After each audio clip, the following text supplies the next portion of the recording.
and help us promote and grab the results today. We are so proud of you all. Merci beaucoup à tout le monde pour tout votre travail acharné. Et j'aimerais faire une grande dédication à la prochaine députée pour nous rencontrer par Leslie Church.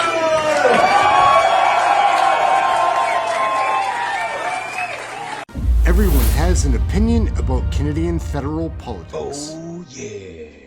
Hey gang, what's up? Just Aaron right here. Question Period Canada won't leave you hanging. Pierre Poilievre's Conservatives had a major win in the by-election last night, a come-from-behind victory over Trudeau and his candidate. They were saying before the by-election how important it was for Trudeau to win this one. He didn't. Let's take a look at what the pundits and politicos were saying just before the by-election on how important it was for Trudeau to win. The Liberals to win. They didn't. What will the fallout be? Let's take a look and a listen. They had lots to say. They really thought it was important for Trudeau to win, and he didn't. Maybe this is the end of Trudeau. Maybe it's the beginning of the end. We'll see what it brings. Let's take a look and a listen. Big impact. I think it's going to be a huge impact on the course of federal election and for the course of federal politics for the next year. This is game 7 for Justin Trudeau. Make no mistake about it. The Liberals feel like they should win. They feel like they will win. They feel like they have their vote ID'd and they're organized. But by-elections are unpredictable, and there's a huge swell of popular support running against the Prime Minister personally and in the opposite direction of the Liberals. So if they should lose this by-election, which I don't think is likely, but if they should lose it, it would be a thunderclap. It would really cause Canadians and cause the Prime Minister himself personally, I think, to reflect on his future. Oh, man, you're scared of those waves unless you're carrying a conservative surfboard. Look, there's no question. Time for a change is the most powerful campaign slogan any political party can hope to run on. It is running hard in favor of the Conservatives and hard against the Liberals. Again, I think this riding is strong enough for the Liberals that they should be able to hold on to it. But think about this. If voter turnout is really high tonight, that's the thing I'll be watching for. If it's really high, then that means the Liberals, who are well organized and have identified their vote and they know where they're trying to get people to the polls, it means that they could find themselves overwhelmed by just a popular impulse on the part of folks in the riding to say, I'm going to send a message. And when people send a message with their ballot, it usually isn't good news for a government. Conventional political wisdom says not to read too much into by-elections, but a vote tomorrow in downtown Toronto could be one of the most politically consequential events of the year. Toronto's St. Paul's has been reliably red since 1993, owned by longtime cabinet minister Carolyn Bennett, who's now the ambassador to Denmark, leaving the seat open and hotly contested between Conservative candidate Don Stewart, who declined to do an interview with Global News, and Liberal Leslie Church, the former chief of staff to Chrystia Freeland, who's fighting an uphill battle. There is a lot of frustration, and I think that sometimes it's directed at the federal government, at Mr. Trudeau. That sentiment pushing the Prime Minister to the back of any pitch Church makes to voters. Just look at her lawn signs. Only a tiny Team Trudeau logo. A massive departure from elections past. I've always liked Justin Trudeau and the Liberal Party, but I think he maybe has overstayed his welcome. 8 years, you have a Liberal government, and people get sick of the Liberal government. Then you go to 8 Conservatives for 8 years, and there's sort of a balance there. And with voters feeling like that, it would take an Edmonton Oilers-like comeback to keep the same 25% margin the Liberals won by in 2021. Over a dozen cabinet ministers have come to campaign for Church, and senior Liberals that have spoken to Global News say that's helped give the party confidence they'll hold the seat. The terrorist entity of the IRGC. That prediction aided by the recent announcement that the Iranian regime has been listed as a terrorist group, helpful in St. Paul's, as the riding has the 5th largest Jewish population in the country.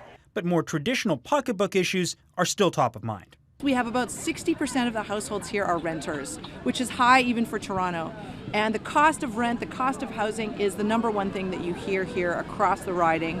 If the Liberals do lose the riding, there will likely be private and public calls for the Prime Minister to quit. And even if they do win, but only by a small margin, watch for some Liberal MPs in traditional toss-up ridings to announce relatively soon that they won't run again, to avoid the stress of a likely losing campaign in what's likely to be a nasty general election. We'll take a listen to what some people were saying after the by-election happened, the results. what it means for Trudeau and his Liberals, the Conservatives, and Pierre Poilievre. In a shocking upset, the federal Conservatives picked up a significant win against Prime Minister Justin Trudeau's Liberals in the federal by-election in Toronto-St. Paul's riding. The former Liberal stronghold was held for the party these last 10 elections. That wasn't the case last night. Our Parliament Hill reporter, Glenn McGregor, he joins us live now from Parliament Hill on more how this could impact both parties moving forward.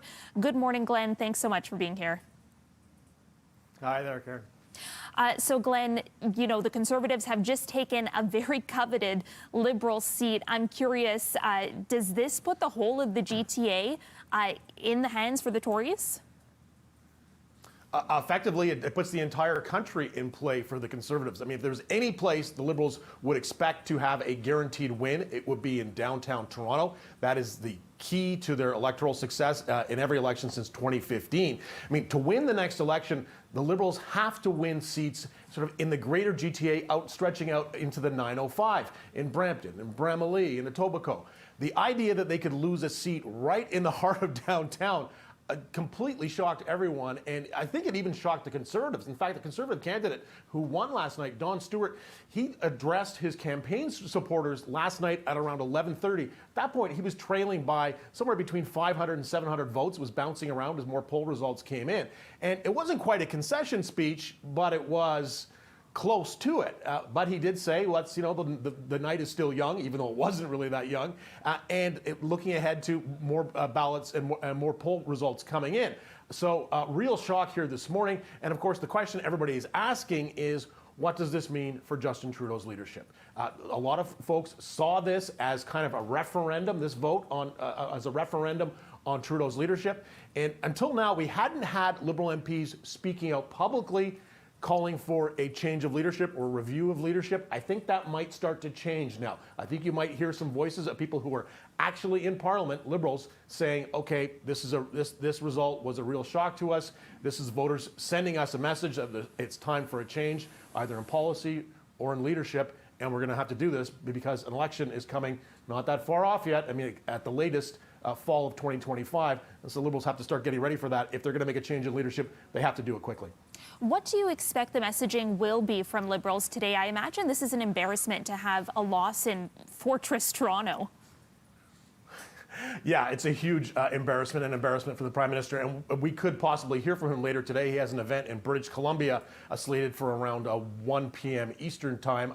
Don't know if he'll be taking questions from reporters, but he's going to have to say something about this last night because it was such a surprise. The usual excuses will be, well, it doesn't really matter. It's only one seat. It doesn't change anything, the balance of power in the House of Commons. And he'll also say something to the effect of, well, okay, we heard the message. We know people are frustrated with the way things are going. Last week, in a television interview on another network, Trudeau said something to the effect that he understands the polls are bad for him. He's trailing the Conservatives nationally by about 20 percentage points. But he says he doesn't think Canadians are in decision mode right now. They're not in the place where they're thinking about choosing their next government. Well, last night was a pretty strong contradiction of that. Obviously, a lot of people in Toronto St. Paul's were in decision mode, and they made a decision to go with somebody else.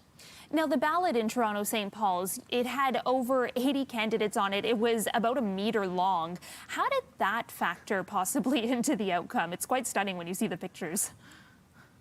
Yeah, that's because there are about 76 people who put their names on the ballot as sort of a protest movement against to protest the fact that Liberals hadn't made good on their promises to enact electoral reform, change the way that MPs are elected. So they put their names on there as independents.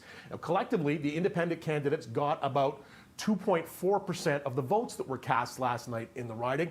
The margin of victory for Don Stewart over the Liberal Leslie Church, only 1.4 percentage points. So theoretically, if all those independent votes, or a lot of those independent votes, had gone to the Liberals, it might have changed the outcome. It also really delayed things too. The first results were slow coming in last night. Usually in a by-election we get the results really, really quickly. The first numbers start coming in from polling stations, but it was just took people who were working as volunteers in the polling stations a long time to tabulate, because the ballot was actually over a meter long. If you can imagine what it would be like marking that and then going through and trying to check to see which name had the X to it. So it delayed things, and it wasn't until sometime after 4 a.m. that we actually got an official confirmation that the Conservative candidate had won.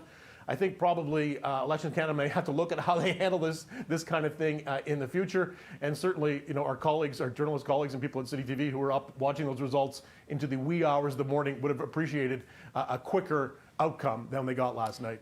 What a big win for Pierre Poilievre and his Conservatives. A big come-from-behind victory over a Liberal seat that had been held for over 30 years, that riding. And now, that's two big wins in a row for the Conservative Party in the federal government. We'll have to see what it brings. Maybe an election a little sooner, possibly not. Maybe a new leader for the Liberal Party. Who cares? The next isn't going to be better. They're on a course for something that doesn't really align with Canadian values, I don't think. We'll have to wait and see. My name's Aaron. This is Question Period Canada, bringing you all the cool videos. We love learning about Canadian federal politics, sharing what we learn. That's it. Like, subscribe, share, comment. Love the comments. Get notified. That's important too. That's it. We're going to wrap up this video. Congratulations to Pierre Poilievre on his party's big win. What a big day for Canadians that want change. We'll catch you next video. Aaron, Question Period Canada. Like, subscribe, share, comment. We'll see you next time.